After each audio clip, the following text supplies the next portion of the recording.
to American Family Field. That's where Elise Menaker is standing by. Elise, we saw the drubbing that happened in Game 1, but the Cubs, they're all about making adjustments, much like PCA. What should we expect to see from him tonight?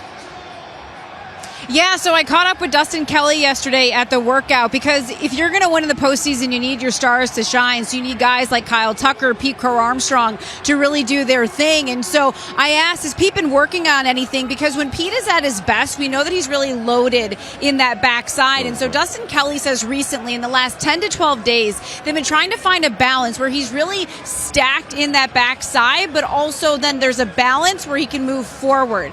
Pete has told me that he uses the word ground. When he's in that backside, he's really grounded, but then also you want to be able to be rotational and not get stuck in the backside. So that's what Dustin Kelly said they've really been working on recently. What happens is if he is getting stuck and he loses that rotation, he's kind of coming across the ball instead of really getting behind it, whereas when we see that power from him. So Pete's in a good place in that, because I even asked him, like, did he do that in Game 3? Is it too much to simplify saying he did that in Game 3 and that's why we saw results? And that's when he said it's really something they've been working on in the last 10 to 12 days. I was saying Pete's in a good spot because he has a place where he can get to, like I mentioned, being grounded in that backside, where he feels he can be consistent in his swing and approach. It sounds like now, just recently, it's about finding that happy medium again where he really gets those results. Hey, Elise. Hey, talking about adjustments. Hey, Ryan. Good to see you. I haven't seen you for a while. So, talking you about too, I know. Talking about adjustments. Justin Turner in that leadoff spot tonight. How did you hear about this coming about? And, you know, Justin Turner hasn't really had a lot of at-bats lately, and Michael Busch has been hot. So, what's going on there? Yeah, and so you're talking about matchups really when it comes to the postseason, because it very well could be that Justin Turner gets that one at bat and then you sub in Michael Busch in the game, depending on how the pitchers, the Brewers pitching, they approach it. That's what Craig Counsell was saying too. Picking this spot, you know that this is a situation because they have been looking for those spots for Turner where you can put Turner in and not lose Michael Busch in this game. You will probably get Michael Busch. So in terms of like trying to find that in other games, they haven't been able to do it. But now Turner, I mean, I love it because Craig Counsell even said, like, I'm really happy for him. Like, he's had a huge impact on this team. It was brought up yesterday just very organically from Ben Brown when he was asked about the loss and going through it. And he said, you know, Justin Turner stepped up and he talked to us and he has this calming way about him where he was acknowledging, like, look, we lost. It doesn't really matter how you lose. A loss is a loss. But if there is a silver lining, the same word that you guys use, it's that our pen, they saved us. Like, we can now have a complete reset with this off day. So you've got to look at the positives. It is one game.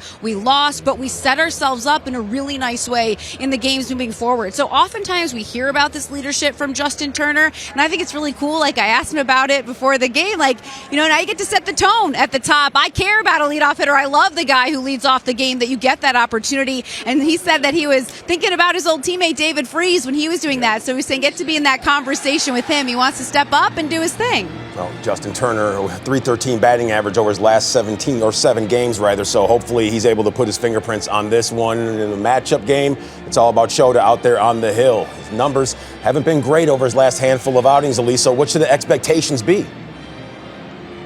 Yeah, so I really like the conversation that I had with Tommy Hotovy yesterday because he was acknowledging that they have talked to Shota, like, these are games where you probably don't need to go as deep into the outing like you're used to in your typical start. And so when I asked Tommy Hotovy about that, because Cole, we've often talked about that, like with Cade Horton, like maybe he doesn't pitch as well when he's really amped up. And so with Shota, not that at the last outing was bad, but just like when you hear that, how you process it. And Hotovy was saying it's less about the velocity and giving that max effort and more about how you use your pitches. You don't really need to save anything like you normally do. Sure, you're trying to get through a couple of times, but it's not that you're trying to get through like almost the entire game type approach. Like Craig Counsell was saying, 95, 100 pitches, that doesn't necessarily have to be the goal. And more than anything that Craig Counsell acknowledged, like he's got that stuff. So Tommy Hotovy talked about that. And with that stuff, it's about location. That's what Craig Counsell was hitting on. With maybe more important than anything, thing is Shota's command. He's got to locate.